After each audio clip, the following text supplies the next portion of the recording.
दशरथ जी ने दर्पण उठाया, क्या देखा? मुकुट तिरछा है।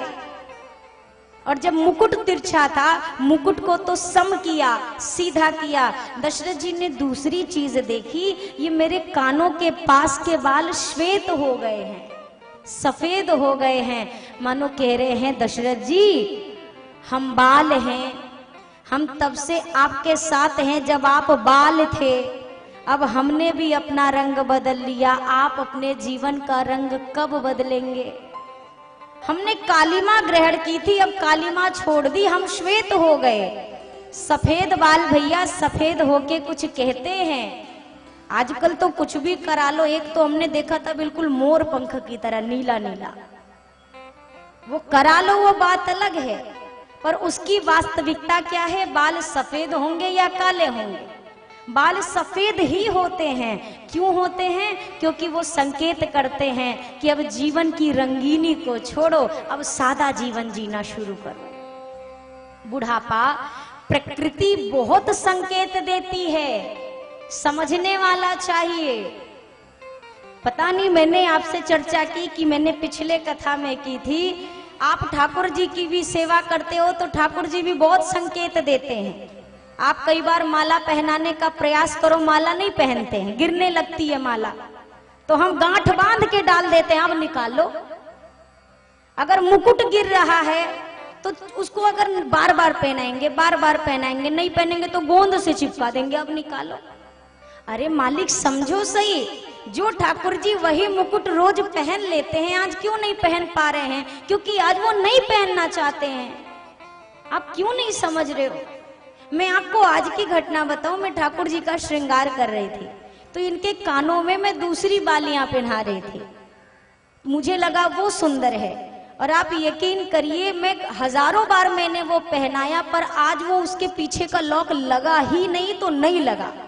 2 बार हाथ से छूटा, फिर मैंने चेंज कर दिया, फिर ये खुशी खुशी पहन लिया।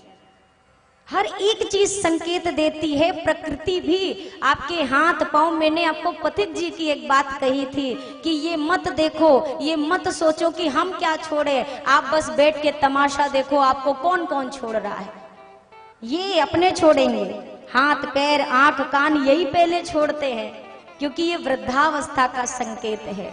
और ध्यान में रहे भैया, बुढ़ापे तक के लिए कोई चीज बाकी मत रखिएगा, क्योंकि बचपने से लेके युवानी तक में जो आदत इस शरीर की रहती है ना, ये शरीर अंतिम में भी वैसा ही काम करेगा।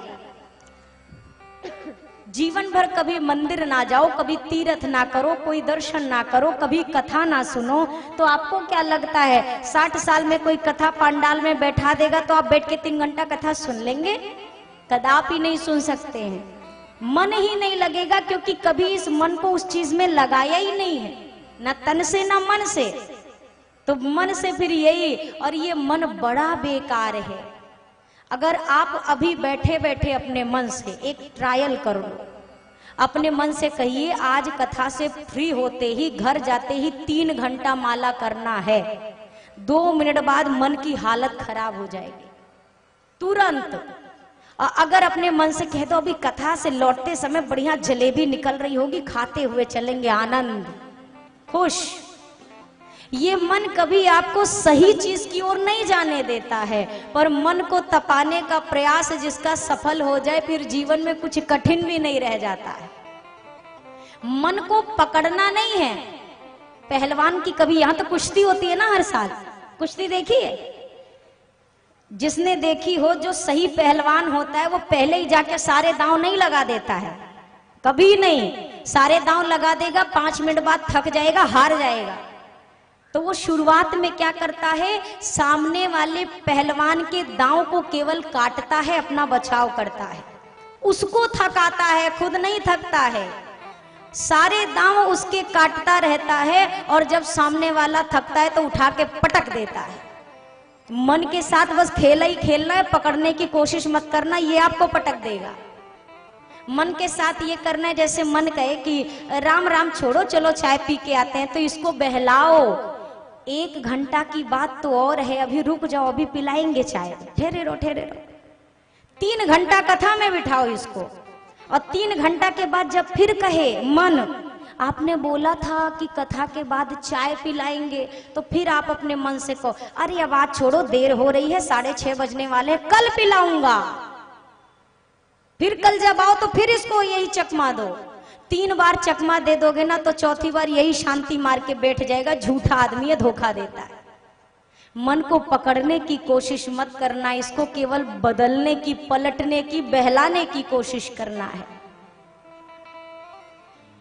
श्री राघव जी तो आए हैं, अयोध्या प्रवासी तो मगन हैं और कहते हैं, दो किए अजर कहानी अमर रहे, दो किए अजर कहानी अमर रहे, दो किए अजर कहानी अमर रहे, दो किए अजर कहानी अमर रहे।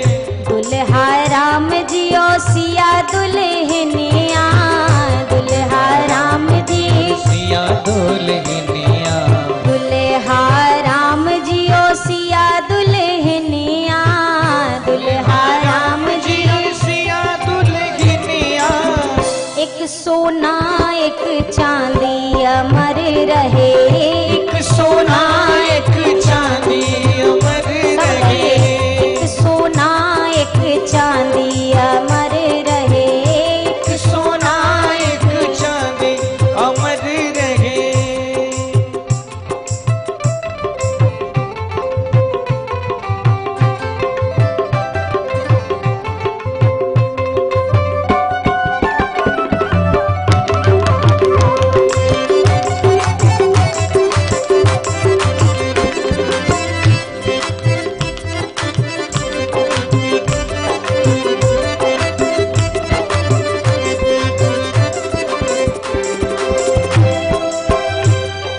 राम जी के माथे पे पगिया दमक रहे, राम जी के माथे पे, पगिया चमक रही, राम जी के माथे पे पगिया दमक रहे, के माथे पगिया चमक रही। सिया जी की बिंदिया निशानी अमर रहे, सिया जी की बिंदिया निशानी अमर रहे, एक सोना एक चांदी अमर रहे, एक सोना एक चांदी अमर बढ़िया वाली रहे। ताली बजाइए।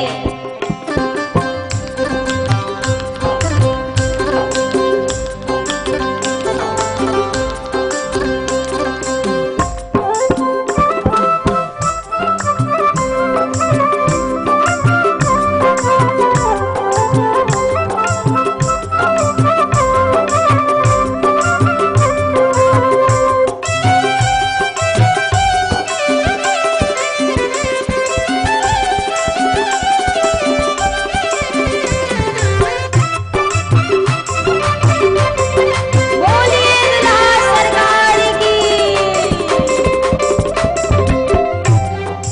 जब ले शिव के माथे चंद्रमा, जब ले शिव के, माथे चंद्रमा, जब ले शिव जी के माथे चंद्रमा, जब ले शिव जी के माथे चंद्रमा, जब ले गंगा में पानी अमर रहे, जब ले गंगा में पानी अमर रहे, एक सोना एक चांदी अमर रहे, एक सोना एक चांदी अमर रहे।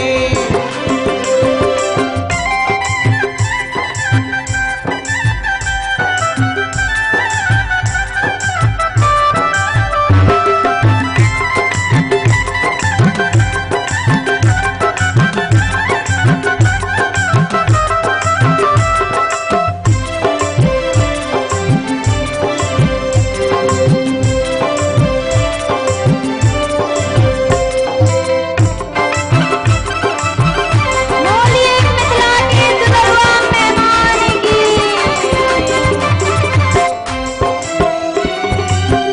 जब ले कायम रही ई धरतिया, जब ले कायम,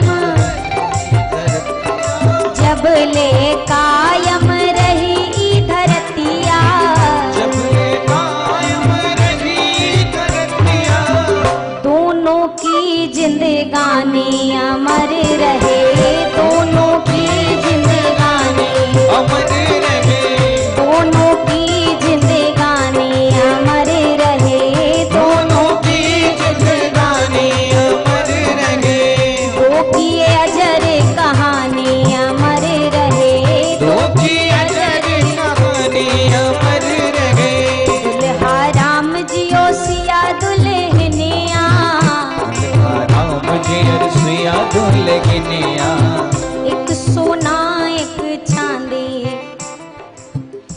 एक सोना एक चांदी,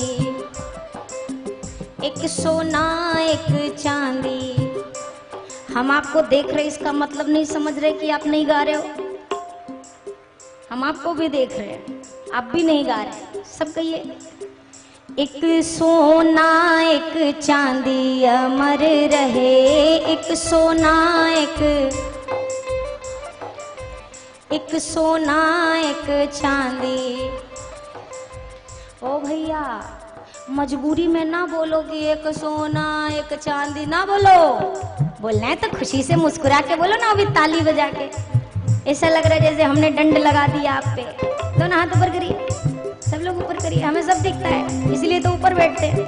हाथ ऊपर करिए और तालियों के साथ कहिए, अरे एक सोना एक चांदी अमर रहे, एक सोना एक चांदी अमर रहे, एक सोना एक चांदी अमर रहे, एक सोना एक चांदी अमर रहे, एक सोना एक चांदी अमर रहे, एक सोना एक चांदी अमर रहे, एक सोना एक चांदी अमर रहे, एक सोना एक चांदी अमर रहे। सिया जी के बिंदिया निशानी अमर रहे, सिया जी के बिंदिया निशानी अमर रहे, सिया जी के बिंदिया निशानी अमर रहे, सिया जी की बिंदिया निशानी अमर रहे, सिया जी की बिंदिया निशानी अमर रहे। सिया जी की बिंदिया निशानी अमर रहे। अरे दोनों की जिंदगानी अमर रहे, दोनों की जिंदगानी अमर रहे, एक सोना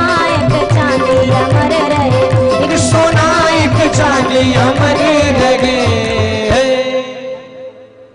अरे पहुना राम जी और सिया दुल्हनिया, ये एक सोना एक चांदी अमर रहे। श्री अयोध्या में स्वागत तो खूब है, पर सबके हृदय की अभिलाषा यही है कि राम जी राजा बन जाएं। अभिलाषा, चाहत, कुछ प्राप्त करने की इच्छा। पहले अयोध्या वासी सोचते थे महाराज के एक पुत्र हो जाता। कितने पुत्र हुए? फिर अब ख्याल आया चारों जल्दी से बड़े हो जाते, इनका विवाह हो जाता, हमारे राम जी का विवाह हो जाता, तो सबका विवाह हो गया। अब विवाहोपरांत एक नई कामना की राम जी राजा बन जाएं तो बड़ा अच्छा रहता। श्री दशरथ जी महाराज ने वो श्वेत केश देखे और देख करके निर्णय लिया कि अब मुझे क्या करना चाहिए। ये सब कुछ जिसका है अपने राम जी को सौंपकर अब मैं भजन करूंगा। ये स्वभाव खुद से भीतर में आना चाहिए, किसी के कहने पर नहीं। स्वयं मैंने आपसे कई बार कहा है कि समय के रहते हुए जो मुक्त नहीं हुआ इस धरती पर, मरने के बाद उसके ठाकुर जी मालिक हैं, हमें नहीं पता। जीते जी पहले मुक्ति हो। एक बूढ़ी माता जी आखिरी सांस चल रही है, अब गई कि तब गई। अच्छा, वो कुछ बोलना चाह रही थी। घर के बच्चों को लगता है हमारी महतारी अब जाते जाते हमें खजाना का पता बताने वाली है कि कहाँ धरा है। अब इनको भी लग रहा होगा कि जाने ही वाले हैं, तो लग रहा है ये बताना चाहती है पर बोल नहीं पा रही हैं। शहर के सबसे बड़े डॉक्टर को पकड़ के बच्चे लेके आए। डॉक्टर साहब चाहे लाखों रुपए ले लो, बस हमारी माता जी से एक बार बुलवा दो। सबसे महंगा वाला डॉक्टर आया, इंजेक्शन लगाया। अच्छा, माता जी बोल भी पड़ी। अब बच्चे एकदम राह में, कहाँ है माता जी, क्या है, कहाँ है? तब तक माता जी बोली भी तो क्या बोली, अरे मूर्ख यहाँ खड़े हो, बकरी झाड़ू खा रही है। सोचो, मरने के टाइम पे भी जिसको झाड़ू बहारू की याद पड़ी हो, वो कैसे मुक्त हो सकता है? ये एक एक तिनके का जो मोह है ना, ये हमें मुक्त नहीं होने देता है। जब जीते जी छोड़ने का स्वभाव बनेगा तभी मरने के बाद भी छूटेगा। नहीं तो जो स्वभाव यहाँ धन पे अटका रहता है ना, तो हमारे ही जैसे लोग होते हैं जो सांप बन के कुंडली मार के बैठते हैं। फिर बन के आना पड़ता है क्योंकि वो मोह जुड़ा हुआ है उस चीज से।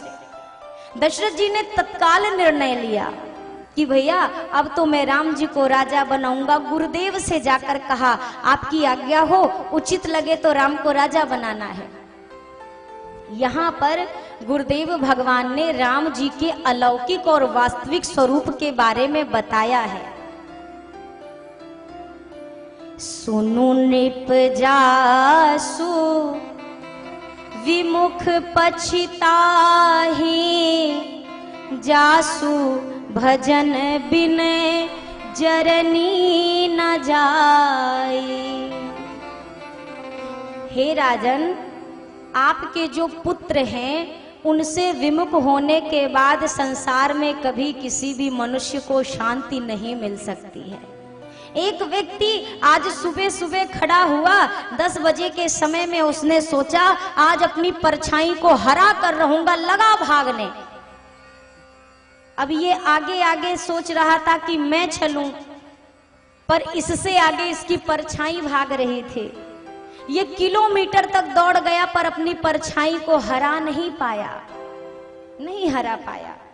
उदास होकर गुरुजी के पास गया। गुरुजी 10 बजे से दौड़ रहा हूं, 12 बज चुके हैं, परछाई को हराना चाहता था, नहीं हरा पाया। गुरुजी ने कहा बेटा परछाई को हराना था तो भागने की जरूरत ही नहीं थी, तो गुरुजी परछाई कैसे हारेगी। गुरुजी ने कहा तुम सूरज की तरफ पीठ करके भाग रहे थे तो परछाई आगे चल रही थी, तुम सूरज की तरफ मुंह करके खड़े हो जाओ, परछाई अपने आप पीछे चली जाएगी। जीवन में उसी प्रकार भगवान से विमुख होंगे तो ये जो जितने दुख की परछाइयां हैं ये हमसे आगे आके खड़ी रहती हैं, आओ हम तुम्हें गले लगाएंगे। और जो राघव जी की तरफ मुख कर लेता है तो सारे दुख पीछे ही छूट जाते हैं। गुरुदेव ने कहा भयउ तुम्हार तनय सोई स्वामी। राजन, वही जो परात्पर ब्रह्म है आपके पुत्र हुए हैं। दशरथ जी ने पूछा भला भगवान हमारे बिटवा बन के काहे को आएंगे। गुरु जी ने कहा क्योंकि राम पुनीत प्रेम अनुगामी, क्योंकि राम जी जो पवित्र प्रेम होता है, राम जी उस प्रेम के पीछे पीछे चलते हैं, इसलिए आए हैं आपके प्रेम की वजह से। अब जीवन में आप एक दर्शन और करिए इस मानस की कथा के अंतर्गत। क्या शबरी मैया अयोध्या गई? वो तो प्रेम को लेकर के अपने हृदय में घर ही बैठी थी, उल्टा राम जी को अयोध्या छोड़ के वहां जाना पड़ा अपनी शबरी माँ के लिए। दशरथ जी से गुरुदेव ने कहा देखिए राजन, कोई तिथि मुहूर्त की आवश्यकता नहीं है, वही दिन मंगल है, वही दिन शुभ है जिस दिन राम जी राजा बनेंगे। सुदिन सुमंगल तबहि जब राम हो ही जुबराज। तो आप कल ही कर दो। और उससे पहले का भी गुरुदेव भगवान एक संकेत दे रहे हैं। क्या संकेत? बेग विलंब न करिए नृप साजिए सकल समाज। गुरुदेव भगवान ने कल से पहले भी एक और बात कही। क्या राजन, क्या करना है? क्योंकि गुरुदेव जानते हैं कि कल जो बेला आएगी उसमें क्या क्या होने वाला है। तो गुरुजी सोचते हैं कल के बजाय अगर राम जी आज ही राजा बन जाएं तो क्या पता विधाता की लेखनी में कुछ परिवर्तन हो जाए। तो गुरुजी ने एक शब्द 2 बार कहे हैं, दर्शन करिए। बेगी, जल्दी करो, विलंब ना करिए, देर मत करो। आप बताओ यार, ये दोनों शब्द का क्या अलग अलग अर्थ है? अगर मैं आपसे कहूं जल्दी आइएगा तो इसका मतलब यही है कि देर नहीं करना है। अगर मैं आपसे कहूं देर मत करिए तो भी तात्पर्य है कि जल्दी आइए। गुरुदेव ने 2 बार कहा बेग, जल्दी कीजिए, देर मत करिए। अर्थात गुरुदेव कहीं ना कहीं कहना चाहते हैं राजन कल नहीं आज ही कर दो। अब जितनी जल्दी से दशरथ जी ने क्या तात्पर्य लिया, तत्काल करना है तो तत्काल हमारा कब आता है? आपसे कोई कहे भैया ये काम बहुत जरूरी है, बहुत जल्दी करना, चिंता मत करिए, कल पहला काम यही करूंगा। हमारा सबसे जल्दी का समय कौन होता है? कौन सा होता है? अरे बोलिए, कल सबसे पहला। अगर आपसे कोई कहे, जैसे अभी कहे भैया एक काम है बहुत जरूरी है, आप टेंशन मत लो, कल के कल पहला उठते ही यही काम करूंगा। हम भी सबसे नजदीक का समय कल को मानते हैं, पर इस प्रसंग में देखिए ये संकेत करता है कि कल के भरोसे नहीं रहना चाहिए। दशरथ जी के जीवन में ये कल आया तो, पर इनके रहते हुए नहीं आया, जीवन के बाद आया 14 वर्षों के उपरांत।